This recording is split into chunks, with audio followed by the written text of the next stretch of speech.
함께 인사하겠습니다. 잘 나오셨습니다. 성도님 얼굴만 봐도 은혜가 됩니다. 사랑하고 축복합니다. 사랑하고 축복합니다.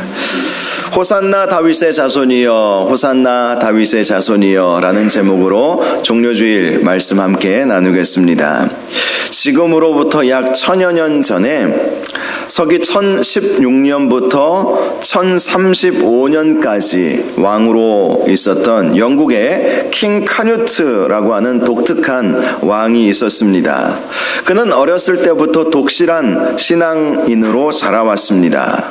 비록 그의 나이가 어렸을 때 왕이 되고 또 그의 젊은 나이에 그는 세상을 떠나게 되었지만 그가 남긴 유명한 일화가 하나 전해져 오고 있습니다. 그는 왕이 되었어도 왕관을 쓰지 않았다고 합니다. 그 이유는 자신이 어리기도 했지만 또 신하들이 자기를 지나치게 존경하고 높이는 것이 싫어서였다고 합니다. 어느 날 한 번은 신하들에게 자신의 왕좌를 해변으로 옮기라 라고 명령을 내렸습니다. 그리고 해변에 놓인 왕자에 이 젊은 왕이 앉아서 수평선을 뚫어지게 바라보면서 밀물이 몰려올 때에 이렇게 명령했습니다. 파도여 멈추어라. 그렇게 명령을 내리는 것입니다. 신하들이 다 보고 있는 가운데에서 밀려오는 파도를 향해서 자신은 의자에 앉아 있으면서 파도여 멈추어라. 그런데 파도가 멈추겠습니까? 그 파도가 왕이 앉아있는 의자를 찰싹 치면서 왕이 왕좌에서 떨어져 버렸던 것입니다. 다시 일어난 이 카뉴트 왕은 신하들에게 이렇게 말했습니다. 모두들 똑똑히 보았습니까? 나는 아무것도 아닙니다. 내가 가진 모든 것은 하찮은 것뿐입니다. 우주를 다스리는 권능은 오직 하나님께만 있습니다. 그러므로 우리가 의지해야 할 분은 하나님이십니다. 나를 의지하지 말고 하나님만을 의지하십시오. 이렇게 신하들에게 권면했다고 합니다. 킹 카뉴트는 자신이 진정한 왕이 아니라 하나님만이, 오직 예수 그리스도만이 진정한 왕임을 신하들에게 제대로 알려준 것입니다. 여러분의 왕은 누구십니까? 바로 우리 주님이심을 믿으시기 바랍니다. 오늘 종료주일이죠. 사람들이 환호를 합니다. 예수님께서 예루살렘에 입성하실 때에 호산나 다윗의 자손이여. 이들이 말하는 호산나 다윗의 자손이라고 하는 것은 왕을 의미하는 것이죠. 이스라엘의 진정한 왕을 찬양합니다. 우리를 구원하소서. 당신은 우리의 왕이십니다. 이것을 말하는 것이죠. 호산나 다윗의 자손이요. 그런데 백성들이 가지고 있었던 생각과 예수님이 가지고 계셨던 생각은 달랐죠. 마치 킹 카뉴트를 바라보았던 신하들은 당신이 우리의 왕입니다. 당신만이 우리의 구원자이십니다. 당신이 진정한 왕이 되어 주어야 이 영국이, 대영제국이 번영을 누릴 수 있습니다. 그렇게 그들은 생각했겠죠. 그런데 킹 카뉴트 왕은 그렇지 않다는 것이었죠. 하나님만이 진정한 왕이시다. 당시 예루살렘에 많은 사람들이 모여 있었습니다. 예수님께서 예루살렘에 입성하실 때에 정말 많은 사람들이 환호했어요. 물론 오늘 말씀을 통해서 살펴보겠지만 예수님을 비난하는 사람들도 그 가운데 있었죠. 그런데 예수님을 환영했던 많은 사람들은 예수님이 정치적 왕이 되실 줄 알고 그들을 환영했던 것입니다. 이스라엘의 왕이 되어서 로마의 압자로부터 우리를 구원하여 주소서. 호산나, 호산나. 호산나라고 하는 의미가 구원하소서 이런 의미거든요. 호산나 다윗의 자손이요. 다윗의 자손이라고 하는 의미는 다윗과 같은 왕을 의미하는 것이죠. 당신이 다윗과 같은, 과거 다윗이 이스라엘의 왕이 되었을 때 이스라엘은 최고의 부강한, 권세가 있는, 막강한 힘이 있는 그런 때였거든요. 바로 당신이 다윗과 같은 왕이 되어서 로마로부터 우리를 구원하소서 구원하소서 그렇게 외쳤던 것입니다. 그런데 예수님은 이스라엘의 왕이 되려는 마음이 전혀 없으셨죠. 만약에 예수님께서 이스라엘의 왕이 되려고 하셨다면 얼마든지 하실 수 있으셨을 것입니다. 왜 그런지 아십니까? 당시 예수님을 따라다녔던 수많은 사람들이 있었기 때문에 갈릴리에서부터 수많은 사람들이 예수님을 따라다녔습니다. 예수님의 기적을 경험한 사람들이 수만 명이었어요. 오병이어의 기적만 보아도 알 수 있죠. 오병이어 물고기 2마리 보리떡 5개로 남자만 5,000명, 그러니 여자와 아이들을 합하면 좋게 2만 명이 넘는 사람들을 먹이지 않으셨습니까? 예나 지금이나 먹고 사는 문제만큼 우리에게 가장 관심을 갖게 하는 문제는 없는 것 같습니다. 그런데 예수님께서 먹을 문제를 해결하여 주시는 것을 그들이 보고 예루살렘까지 따라온 거예요. 수많은 사람들이 예수님을 따라왔습니다. 저 예수님은 우리의 먹을 문제를 해결해 주실 분이시다. 그러니 예수님께서 내가 이스라엘의 왕이 되겠다라고 했다면 헤롯을 물리치고 예수님은 왕의 자리에 앉으실 수 있었을 것입니다. 또 예수님은 수많은 기적과 이적을 행하셨기에 당시 이스라엘 사람들이 기대했던 것이 있었죠. 예수님이 왕위에 앉으시면 필경 로마가 침공해 오지 않겠습니까?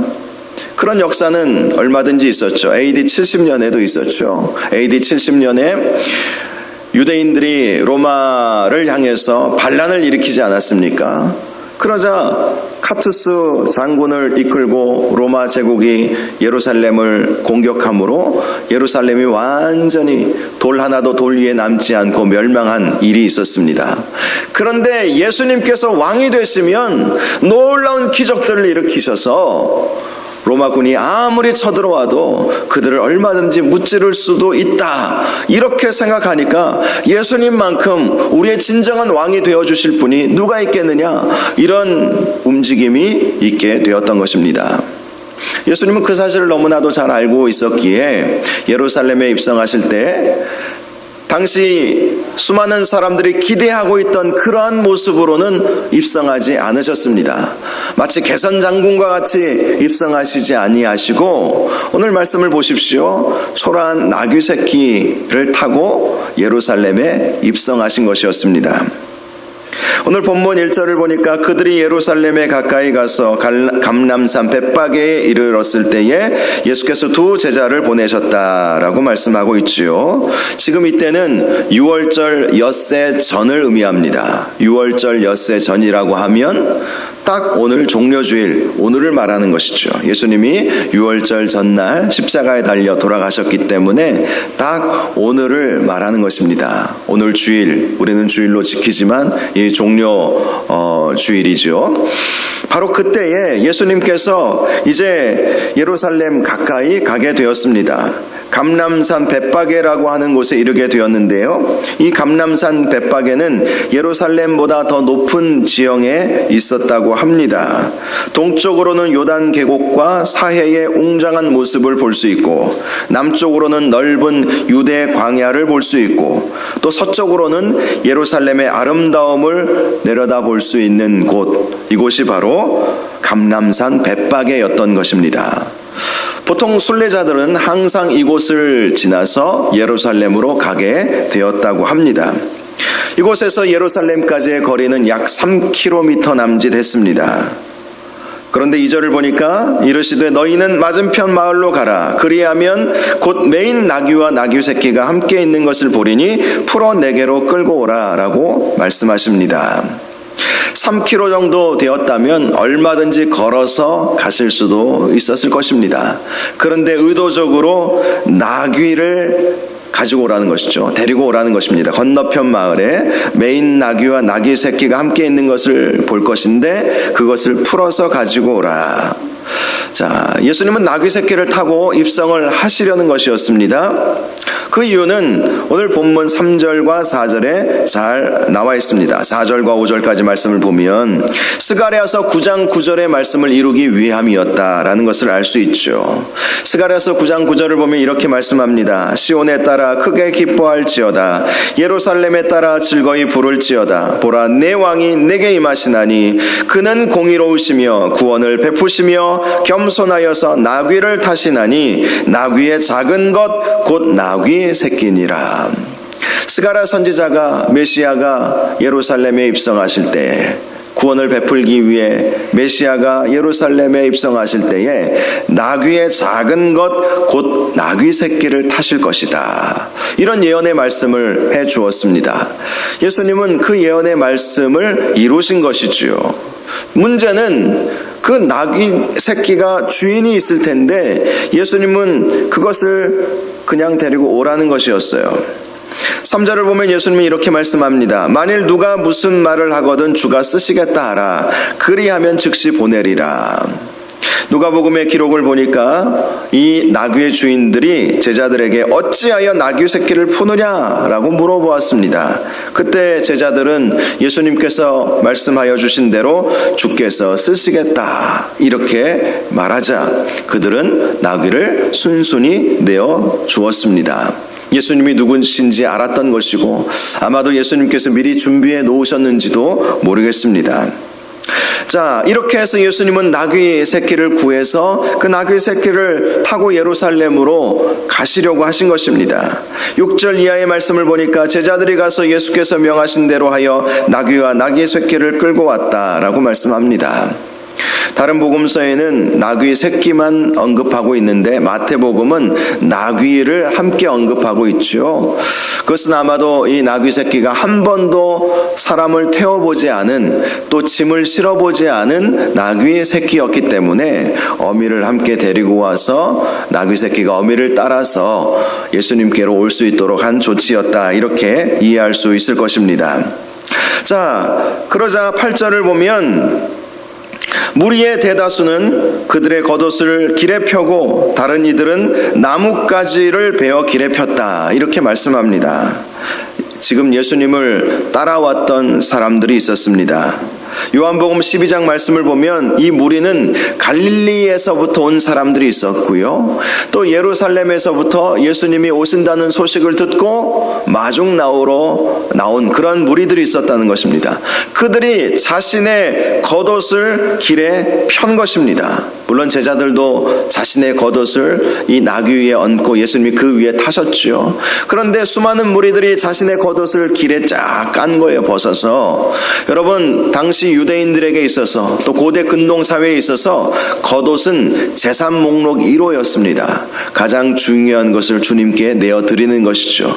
사뿐히 들여밟고 가시옵소서, 이런 시가 있는 것처럼 자신의 가장 소중한 재산 목록 1호를 밟고 지나가시도록 수많은 사람들이 예수님의 행차를 마치 왕의 행차로 생각하고 그렇게 겉옷을 깔아드렸던 것입니다. 또 일부 사람들은 종려나무 가지를 깔았습니다. 나뭇가지는 종려나무 가지를 말합니다.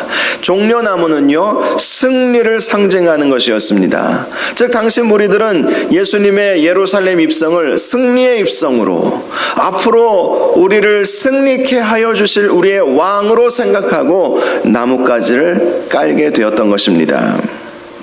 또 9절을 보니까 앞에서 가고 뒤에서 따르는 무리가 소리 높여 이르되 호산나 다윗의 자손이여 찬송하리로다. 주의 이름으로 오시는 이여 가장 높은 곳에서 호산나 하더라. 이 수많은 무리는 자신의 겉옷과 종려나무 가지를 예수님이 그것을 밟고 지나가실 수 있도록 그렇게 했고, 이어서 그들은 예수님을 찬양한 것입니다. 호산나 하면서 찬양을 했습니다. 우리를 구원하소서. 또 다윗의 자손이여 라고 찬양했습니다. 다윗과 같은 자손. 특별히 이 다윗의 자손이 갖는 의미는 메시아를 의미하는 것입니다. 메시아, 그리스도. 히브리어로는 메시아, 또 헬라어로는 그리스도. 그러니까 메시아와 그리스도는 같은 의미이지요.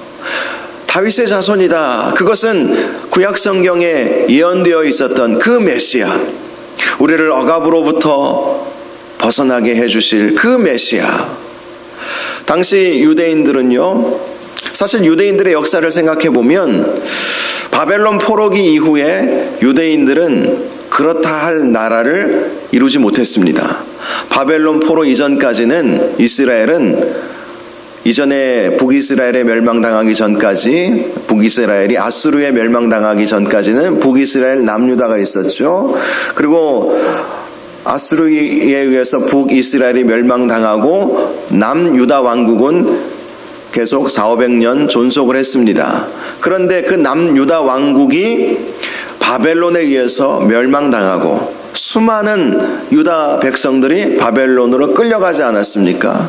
그런데 70년 만에 바벨론이 무너지고 페르시아가 고대 근동의 패권을 장악하게 되었습니다.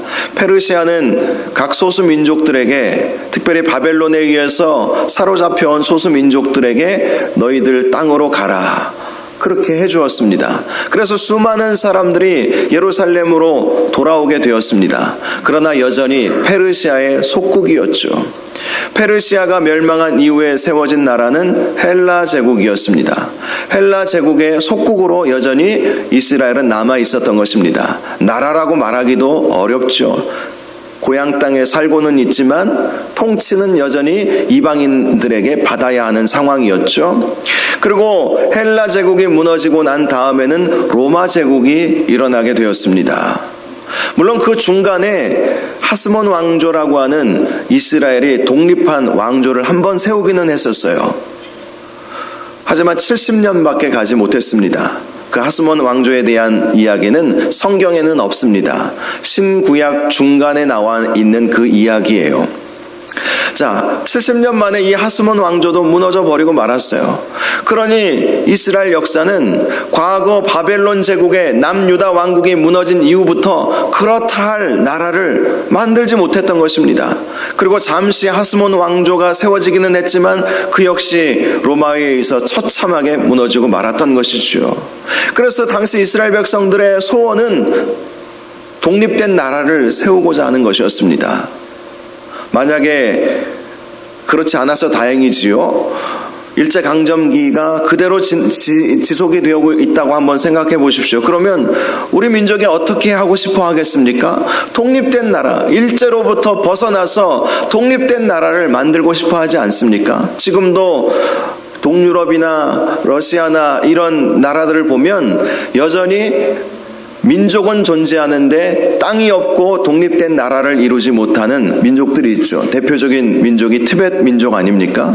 그들은 중국에 속해 있어서 독립하고 싶지만 중국이 뭐 가만히 놔두겠습니까? 당시 이스라엘이 그런 거예요. 우리도 독립된 나라를 과거처럼 만들고 싶다. 그런데 누가 그것을 만들어줄 수 있을 것인가?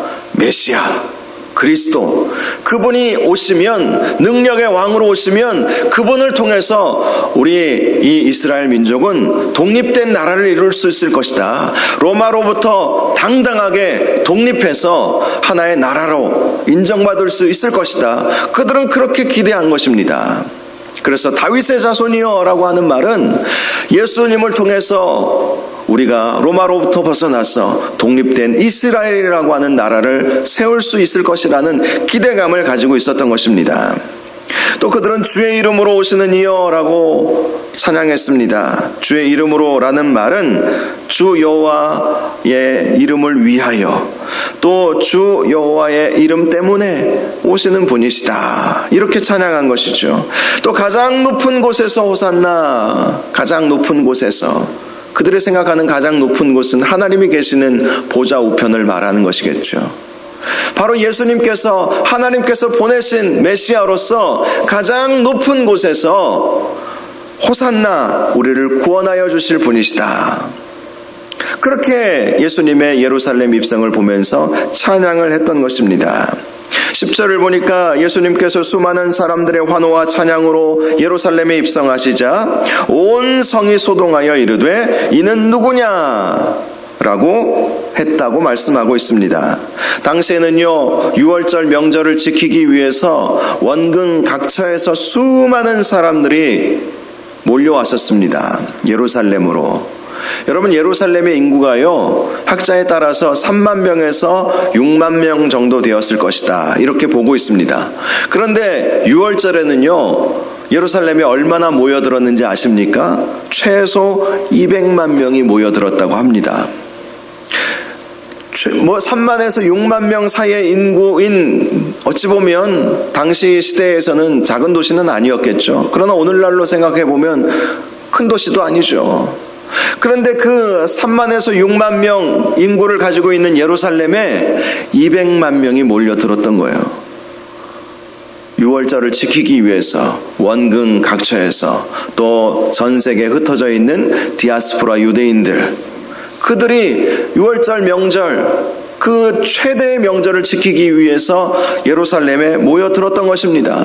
그런데 그들이 가만히 보니까 어떤 큰 행렬이 예루살렘 성으로 들어오는데 막 그들이 찬양하는 거예요. 호산나 다윗의 자손이여, 가장 높은 곳에 호산나, 막 이러면서 막 찬양하는 것을 그들이 듣게 된 것이죠. 이게 무슨 소동이냐, 이게 무슨 일이냐라고 물을 수밖에 없지 않겠습니까?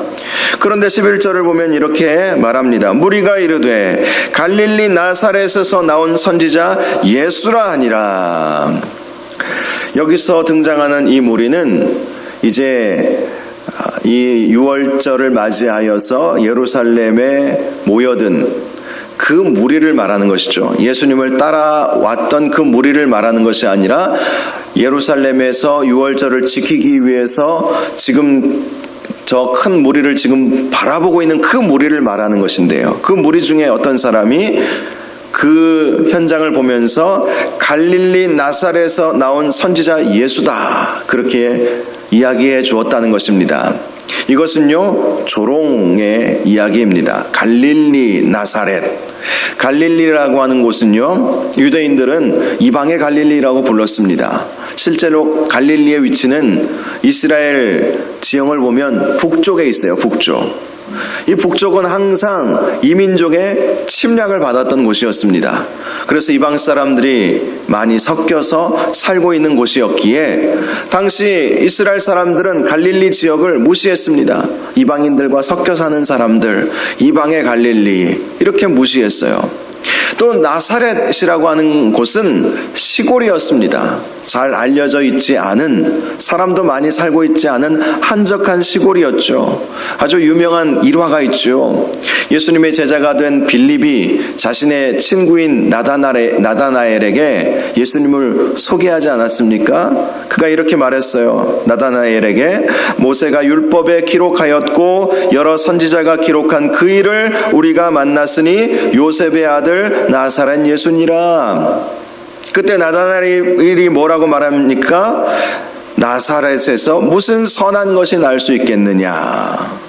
이것이 당시 사람들의 생각이었어요. 나사렛은 한적한 시골인데 그 시골에서 무슨 선한 것이, 무슨 위대한 사람이 날 수 있겠느냐. 그러므로 당시 어떤 사람들이 예수님을 향해서 갈릴리 나사렛 예수다, 그렇게 이야기한 것은 좋은 의미는 아니었던 것이죠. 이처럼 당시 시끌 벅적한 예수님의 예루살렘 입성을 보면서 어떤 사람들은 예수님을 정치적 메시아로 인정하는 사람들, 우리를 구원하여 주실 왕으로 생각하는 사람들이 있었고, 또 어떤 사람들은 예수님을 향해 비아냥거리는 사람들이 함께 있었다는 사실을 볼 수 있는 것입니다. 그런데요, 예수님의 입성은요, 세상 사람들이 생각하는 그러한 입성과는 전혀 다르셨다라는 것을 우리는 기억해야 합니다. 예수님께서 왜 예루살렘에 입성하셨습니까? 그것은 십자가에 달려 죽으시기 위함이었습니다. 십자가에 달려 죽기 위해서, 죽기까지 순종하심으로 우리를 대신해서 십자가 죽으심으로 우리를 구원하시기 위해서 예수님은 예루살렘에 입성하신 것이었습니다. 그런데 세상 사람들은 아무도 그 사실을 알지 못했어요. 제자들도 그 사실을 이해하지 못했습니다. 이사야서 53장 5절을 보면 그가 찔림은 우리의 허물 때문이요 그가 상함은 우리의 죄악 때문이라. 그가 징계를 받음으로 우리는 평화를 누리고 그가 채찍에 맞음으로 우리는 나음을 입었도다. 예수님께서 예루살렘에 입성하신 것은 찔리시기 위해서, 가시에 찔리시기 위해서, 창에 찔리시기 위해서 예수님께서 당하신 것은요, 사실 우리가 당해야 할 형벌이었습니다. 우리도 가시면류관에 찔려야 했고 창에 찔려야 했습니다. 그가 상함은 우리의 죄악 때문이라. 예수님께서 상하게 되신 것은 우리의 죄 때문이라는 거예요. 그가 징계를 받음으로 우리는 평화를 누리게 되었습니다. 그가 채찍에 맞음으로 우리는 나음을 입게 된 것입니다. 700여 년 전 예수님께서 이 세상에 오시기 전에 이사야 선지자가 어떤 메시아가 오실 것인지를 우리에게 분명히 알려주셨죠. 예수님은 바로 이 이사야 선지자의 예언의 말씀처럼 찔리시기 위해서, 상하시기 위해서, 또 징계를 당하기 위해서, 채찍에 맞기 위해서, 궁극적으로는 십자가에 달려 죽기 위해서 이 세상에 오신 것이죠. 어찌 보면 예수님은 이스라엘의 왕이 아니라 온 세상의 구주가 되기 위해서, 자신을 십자가에 내어주심으로 온 세상의 구주가 되기 위해서 이 세상에 오셨던 것입니다. 빌립보서 2장 6절에서 8절을 보면 그는 근본 하나님의 본체시나 하나님과 동등됨을 취할 것으로 여기지 아니하시고 오히려 자기를 비워 종의 형체를 가지사 사람들과 같이 되셨고 사람의 모양으로 나타나사 자기를 낮추시고 죽기까지 복종하셨으니 곧 십자가에 죽으심이라. 사람의 모양으로 오신 것 자체가 엄청난 은혜죠. 그런데 그 하나님의 아들이신, 하나님의 본체이신 예수 그리스도께서 우리를 대신해서 십자가에 죽으시기 위해서 이 세상에 오셔서 우리를 대신해서 십자가 지시고 우리의 구원을 이루어 주신 것입니다. 예수님은 예루살렘에 입성하신 것이 세상 사람들이 생각하는 그러한 정치적 왕으로, 정치적 메시아로 오신 것이 아니라 정말 단순합니다. 십자가 지시기 위해서, 고난 당하시기 위해서, 죽으시기 위해서, 모욕 당하시기 위해서 오셨던 거예요. 그런데 그 모욕과 그 고난과 그 죽음은 우리가 마땅히 감당했어야 하는 것들이었다는 것입니다. 종료주일이 지나고 이제 내일부터는 고난주간을 지키게 됩니다. 사랑하는 여러분, 이번 한 주간 예수님의 고난을 더 깊이 묵상해 볼 수 있기를 바랍니다. 주님의 고난을 묵상하면 주님께서 왜 그렇게 고통당하셔야만 했을까? 나 때문이구나. 이것을 발견하지 않겠습니까? 여러분, 우리는 날마다 제가 늘 강조하듯이 은혜 받아야 돼요. 은혜 받아야 돼요. 지난 금요일 새벽에도 말씀드렸듯이 사울이 왜 무너졌습니까? 용모도 준수하고 신앙심도 있었고 많은 사람들이 보기에도 칭찬받을 만한 그 사울 왕, 첫 번째 이스라엘의 왕이었던 사울이 왜 처참하게 그렇게 무너질 수밖에 없었겠습니까? 그 이유는 그가 왕이 된 이후에 영적 갱신이라고 할 수 있죠. 영적 부흥을 경험해 보지 못했기 때문이었어요. 과거의 은혜로 늘 살아왔던 것이죠. 첫사랑이라고 하는 사랑은 우리 모두에게 있을 거예요. 그런데 그 첫사랑만으로 신앙생활을 유지할 수 없습니다.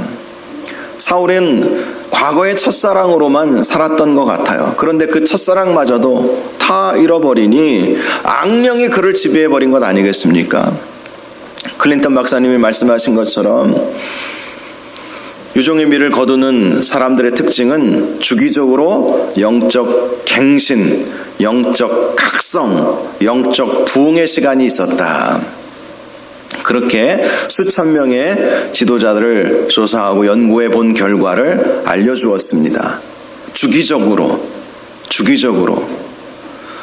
물론 이 주기적이라고 하는 이 의미가 짧은 주기도 있지만 또 어떤 경우는 10년, 한 15년 만에 한 번씩 그런 아주 뜨겁게 주님을 만나는 체험.